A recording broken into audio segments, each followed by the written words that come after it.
po, hindi po sila po pwede. Malaki ang binaba ng bilang ng mga biktima ng paputok sa Muntinlupa City mula nang ipatupad ang total firecracker ban noong 2013.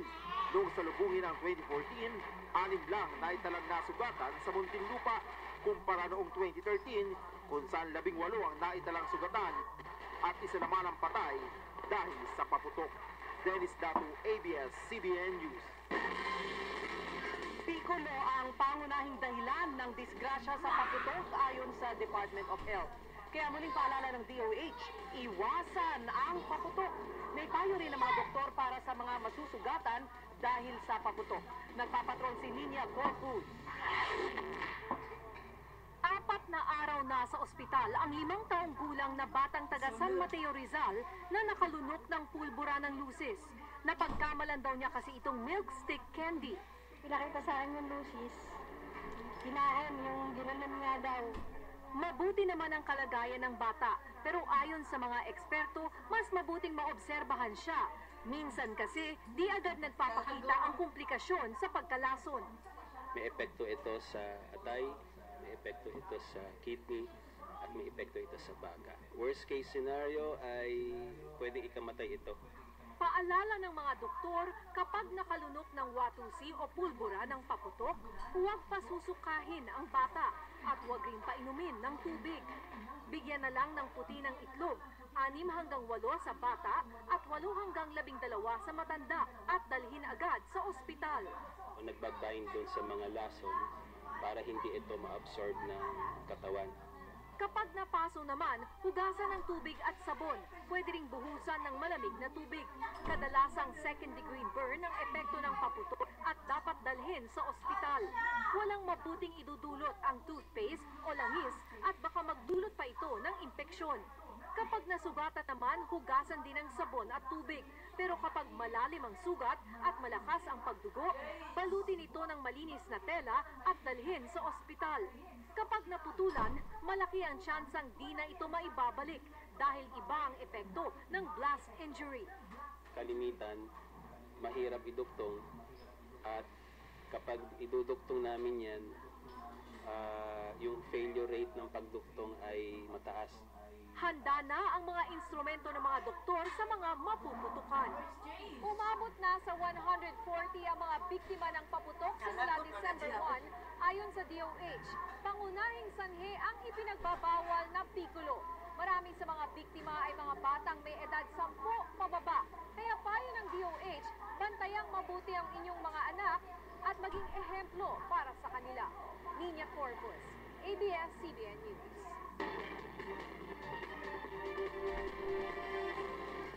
Tinamaan ng ligaw na bala ang 7 taong gulang na bata habang naglalaro sa loob ng kanilang bahay sa Laguna.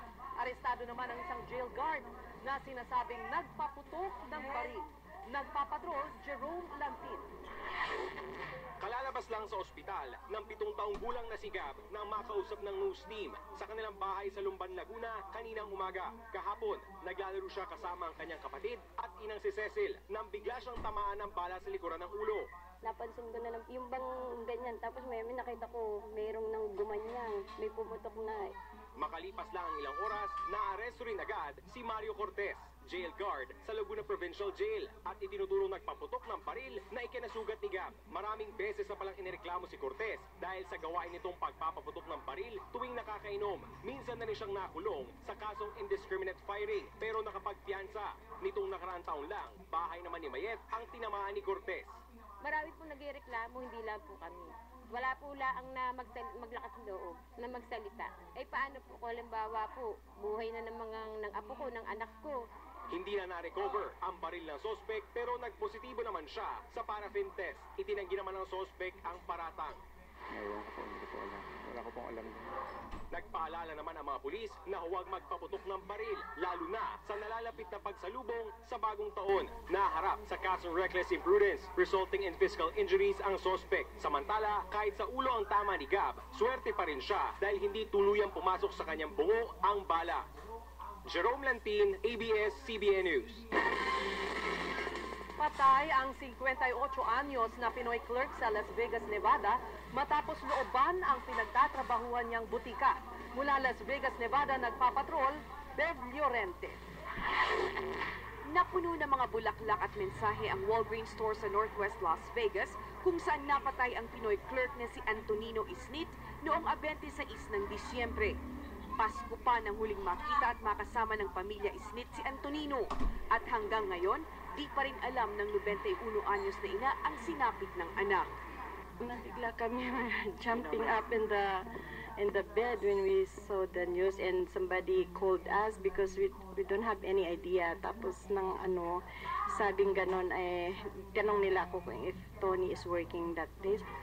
Malaking kawalan ng pagpanaw ni Tony sa pamilya Isnit dahil siya ang nag-aalaga sa kanilang nanay na nakaratay na. Sana ganon na lang na kinuha na lang niya lahat whatever he want and just go away. Na hindi man lang siya nag-isip na sana ang nangyari sa ginawa niya, malaking part sa amin ang nawala, especially for my mom. Namatay si Tony matapos pagbabarilin habang nagtatrabaho sa Walgreens. Nakilala ang suspect na si Gene Ackerman at sa report ng pulisya, pagnanakaw ang pangunahing motibo niya. Sa kabila ng nangyari, malaki ang pasasalamat ng mga kaanak ng biktima sa agarang pagkakahuli ng suspect na si Ackerman. Nasa kustodiya na ng Las Vegas Metro Police si Ackerman at nahaharap sa kasong robbery at first-degree murder. Bev Lorente, ABS-CBN News, Las Vegas. Sinibak sa pwesto ang 4 pang-opisyal ng You Believe It business matapos na makapasok umano ang mga kontrabando na naman nito po lamang nakaraang Pasko. Naniniwala din si DOJ Secretary Leila de Lima na marami pang mga baril at droga at ilang pang kontrabando ang hindi pa nakukumpiska mula sa mga bilanggo. Nagpapatrol, Rafi Santos. 8 kahon na may lamang kontrabando mula sa maximum security compound ng Bilibid ang iniharap kay Justice Secretary Leila de Lima kaninang umaga. Isa-isang binuksan ng Bucor ang mga nakakandadong kahon kasama ang drug sniffing dogs.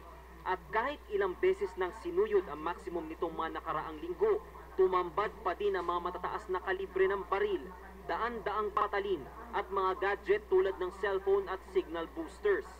Dismayado dito si Secretary de Lima. Paniwala niya, marami pang kontrabando ang hindi nakukumpiska sa loob ng Bilibid. I'm not satisfied because yun na nga, my gut feel tells me meron pa silang mga tinatago. At dahil hindi napakiusapan ng mga preso na kusang isuko ang mga kontrabando, magsasagawa ng mas malawakang operasyon ang DOJ. We will turn this whole facility upside down just to locate all the other contrabands. Sinibak din ni De Lima ang 4 pang opisyal ng Bucor, kabilang ang hindi pa nakukumpiska mula sa mga bilanggo. Nagpapatrol, Rafi Santos. kaninang umaga sa Japan. Because yun na nga, my gut feel tells me meron pa silang mga tinatago. At dahil hindi napakiusapan ng mga preso na kusang isuko ang mga kontrabando, magsasagawa ng mas malawakang operasyon ang DOJ. We will turn this whole facility upside down just to locate all the other contrabands. Sinibak din ni De Lima ang 4 pang opisyal ng Bucor, kabilang ang hepe ng Maximum Security Compound at 3 pang mga tauhan nito. Ayon kay De Lima, nito lamang Pasko, nakarating sa kanyang report na nakapasok na naman ng ilang pinagbabawal sa Maximum, tulad ng mga baril, granada, tulad ng mga baril, granada at mga taong hindi naman kamag-anak ng mga preso. I got disturbing reports na nung 24 and 25. Mukhang may nakapasok na naman ilan-ilan na mga dapat hindi pinapasok. Unauthorized women. Ayon sa bagong talagang hepe ng Bilibid, tuloy ang balasahan sa iba pang posisyon sa piitan. Meron pa yan, may mga darating pa, hindi lang naman yan. At may darating mga movement of personnel natin. Pero kahit anong paghihigpit, tila may nakakalusot pa din. Nakakumpiska ng baril at granada ang Bucor at kagabi lang, isa ang patay at isa ang sugatan matapos magpang-abot ang miyembro ng magkaibang pangkat sa loob ng Maximum. Rafi Santos, ABS-CBN News. Bumuo na po si Kalihim de Lima ng Bureau of Corrections Cleanup Oversight Team. Ito ang tutulong sa Kalihim sa pagbuo ng strategies, approaches, operations, activity of corrections, lalo na ang problema nga sa kulungan.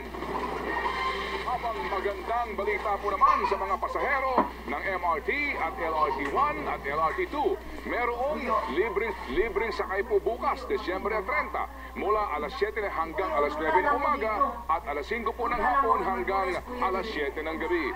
Ito bahagi po ng paggunita sa kamatayan ng ating pambansang bayaning si Jose Rizal. Samantala, ayon po naman sa Provincial Bus Operators Association of the Philippines o PIBOA, hindi sila magtataas ng pamasahe kahit pa may nakaambang pagtaas ng toll fee sa LEX, SLEX at Capitex sa 2015. Sisimulan na ang proseso ng pag-demonetize hanggang Disyembre 31, 2015. Ang ibig sabihin po nito, hanggang katapusan ng 2015 na lang, pwedeng gastusin ang mga lumang perang papel. Pagpasok ng 2016, hindi na ito maaaring ibayad sa anumang transaksyon. Maaari namang magpalit ng mga bagong perang papel sa mga otorisadong bangko at sa mga branch ng Bangko Sentral ng Pilipinas o kahit sa kanilang mga opisina sa buong bansa. Hanggang 2016 lang din pwedeng palitan ng bago ang mga lumang perang papel. Simula sa January 1, 2017, mawawala na ng halaga ang mga lumang perang papel at hindi na pwedeng palitan.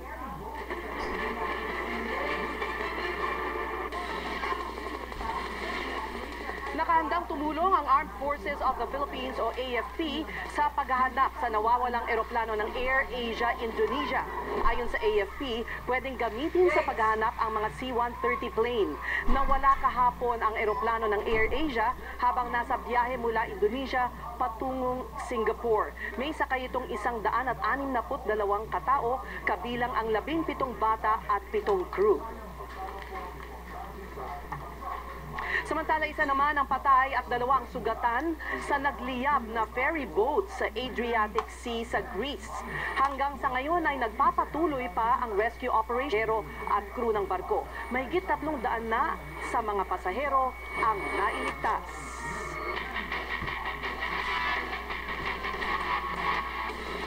Magpapahinga po ng saglit ang mga laro sa UAAP sa pagdalaw ng Santo Papa sa buwan ng Enero. Ito para mabigyan daw ng panahon na makibahagi po ang ilang mga universidad sa makasaysayang pagdalaw po ni Pope Francis sa ating bansa.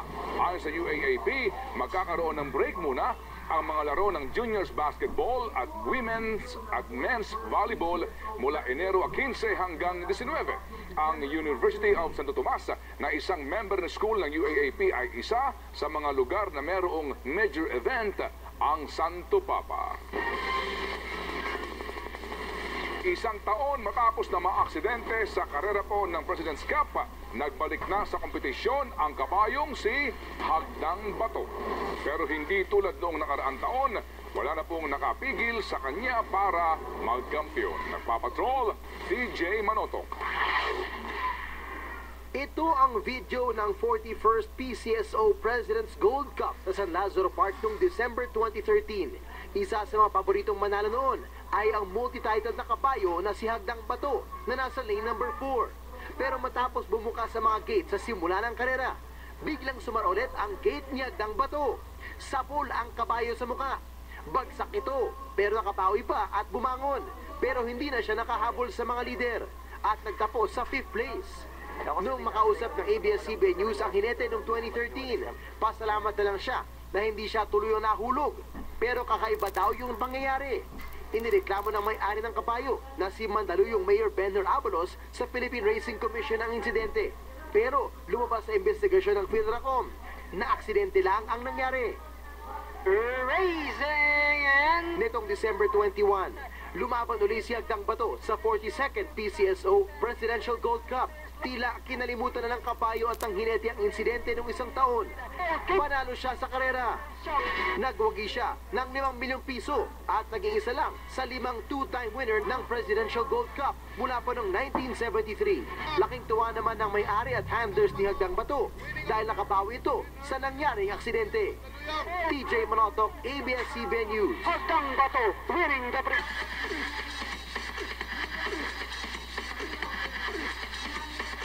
Siyam na awards ang hinakot ng pelikulang Bonifacio, ang unang pangulo sa Metro Manila Film Fest Awards. Pero ang bidang si Robin Padilla, nagmakaawa na suportahan rin ito sa takilya. Nagpapatrol Mario Dumawal. Bonifacio, ang unang pangulo. Ilang ulit pumunig ng stage si Robin Padilla at mga kasama niya sa Bonifacio, ang unang pangulo, para tanggapin ang siyam na awards, kabilang na ang Best Picture. Pero umapila si Binoy sa lahat, kailangan daw nilang mabawi ang mahigit 100 milyong piso na gastos nila sa Epigo. Nasa 10 million pa lang po ang kinikita namin, bayan!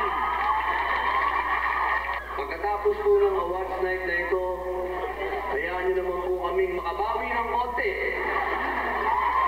Lalong-lalo na po sa mga kaganga ni Daniel Padilla. Inahayag na rin ni Robin na isusunod nila ang pelikula ng bayani rin na si Gregorio del Pilar, tampok ang pamangking si Daniel Padilla. Inulan din ng Acting at Creative Awards ang comedy na English Only Please, kabilang na ang Best Actor para kay Derek Ramsey at Jeneline Mercado na mahigpit na nakalaban sina Erich Gonzalez sa Shake, Rattle, Roll 15 at Vina Morales ng Bonifacio. Hindi ko alam ano magiging expression ko, mixed emotions. Sa lahat po ng mga nominated, para sa inyo to. Sa lahat ng mga nanood, lahat ng mga fans and supporters, para sa inyo lahat. Highlight ng gabi ang emosyonal na pasasalamat ni Lotlot de Leon sa una niyang acting award para sa horror comedy na Kubot Chronicles. Nag-iisang superstar ng buhay ko kay Kuro. Maraming salamat sa inyo na para po sa inyo. Sana proud kayo. Kinanghal namang Best Child Performer may Dizon para sa My Big Bosses. Tuloy naman ang tapo sa takilya ng The Amazing Private Benjamin, Feng Shui at Shake, Rattle, Roll 15. Kahit bokya ito sa MMFF Awards. Tatakbo hanggang January 4 ang MMFF. Mario Dumawal, ABS-CBN News. Samantala po, kaugnay ng lindol sa Zamboanga City kanina, nag-revise ang PHIVOLCS ng naitalang lakas nito mula sa inisyal na magnitude 6.5. Ito po'y kanilang ibinaba sa magnitude 6.1.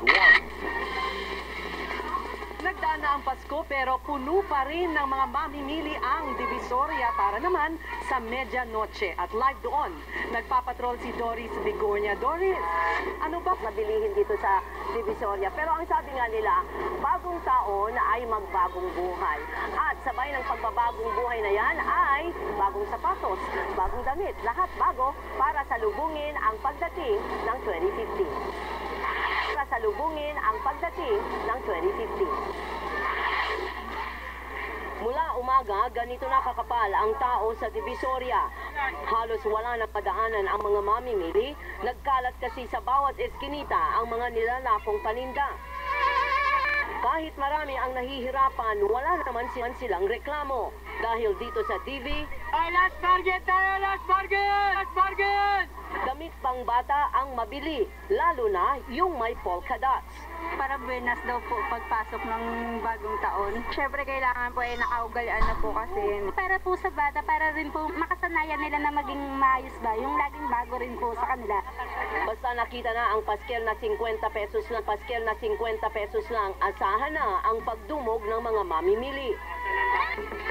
Yung ibang di pa kumpleto sa regalo para sa mga anak at mga inaanak, dilag pa rin ang mga nagtitinda ng laruan. 180 po. Kumakanta siya. Ano ba yan? Kumakanta siya? O paano?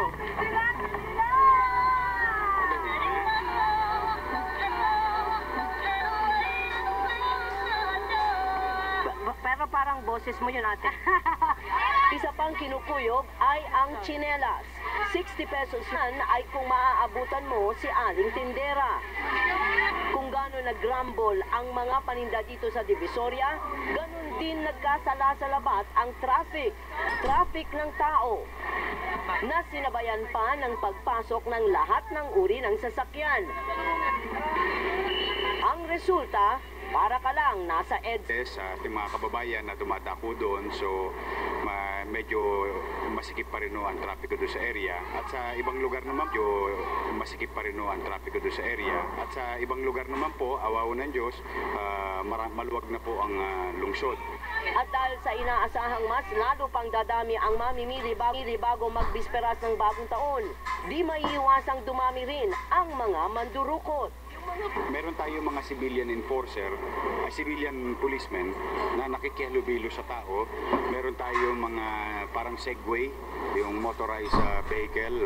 Meron naman tayong 12 doon sa area na 24 hours binabantayan yung lugar.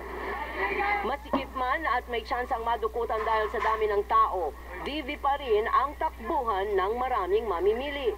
Mas nakakatipid ka dito kaysa sa mall. Nakamura na, nag-enjoy pa. Paano paraan? E di syempre, di ba siksikan nga? Pati pang medianoche, dito na rin pinaplano at binibili. Sa aming pag-iikot, nalaman namin ang pinakapatok na handa sa medianoche. Paborito kasi ng mga bata, spaghetti. Mga simpleng ano lang din po. Pero lang po kami, maliit lang po na lechon.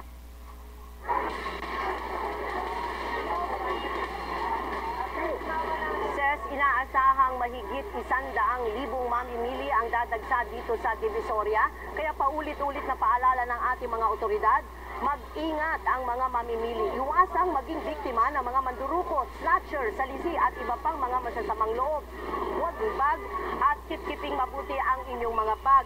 At kapag kayo may handbag nga, maging alerto sa mga nasa kapaligiran ninyo. At para doon naman sa mga may mga sasakyan, huwag na po kayong magdadala ng sasakyan. Nakikita ninyo sa likod ko, ganito ho kasikip ang trapiko ngayon, mahirap pa ang parking. At mayroon din mga road closures na isasagawa magsimula yan bukas hanggang sa bagong taon na. Ses? Sana, Doris, yan ang magbago sa bagong taon, ano? Yung traffic na yan.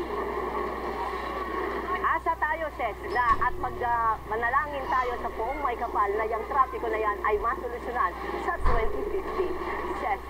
Maraming salamat, Doris Vigornia. At abangan, magkapatid at kanilang pinsan, patay matapos na malunod sa isang ilog sa Cavite. Ilang bayan sa Caraga at Misamis Oriental lubog sa baha ng dahil sa bagyong Senyang. Courtesy call ni Pope Francis sa Pangulo, puspusan na ang paghahanda. Nagbabaga pa rin ang mga balita sa pagbabalik ng TV Patrol.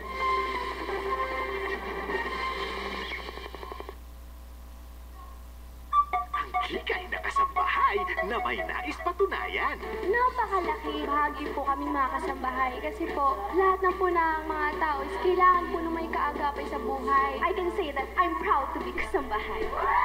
Pero nakamit man ang inasam na karangalan, puso'y may isa pang kahilingan. Nakita ko na yung mama ko. Matagal ko nang tanong sa sarili. Gusto ko masagot niya lahat yun. Mutya ng masa, Martes, alas 4:30. Two wives, weeknights, after forevermore. When it's this foamy, Kids, bottle service with you. Nescafe Cappuccino, our foamiest premium coffee for those with premium taste. Pare, get more vegan tipid kasi may saving scooper. Sakto sa isang sachet. One scoop, one sachet, one scoop. Dito na ako sa Daddy Ka Tipid pa para scoop and sip.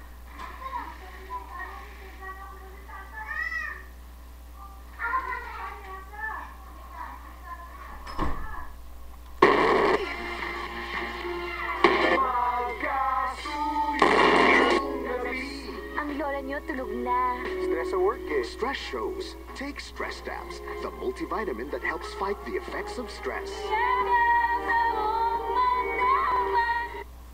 Sa muling pagtitipon-tipon at di malilimutang pagkakataon. Pag may Emperador Light, may selebrasyon. Araw-araw may bagong rason. Sa bawat kaarawan at tuwing andyan na ang sweldohan. Pag may Emperador Light, may selebrasyon. Araw-araw may bagong rason. Gawin mong light ang buhay ngayon. Emperador Light, gawin mong light. Pag nagkasipon ng mga anak, bata man o matanda, gumagamit si Ma'am ng Vicks Vaporub. Ginhawa mula sa Ilabas ang saya sa iyong pagkanta. Tunay na ligaya sa iyong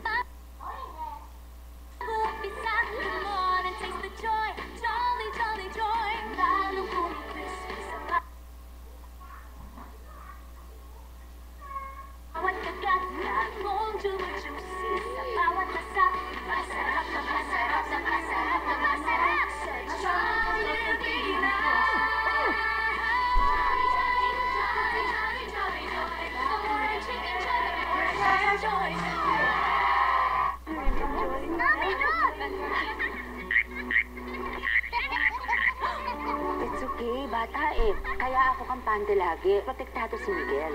Ang laking nido, protektado. Nido 3 Plus. It has the best of Nestle research, the only one with Lactobacillus protectus, on top of essential nutrients your child needs. Kiss your friends.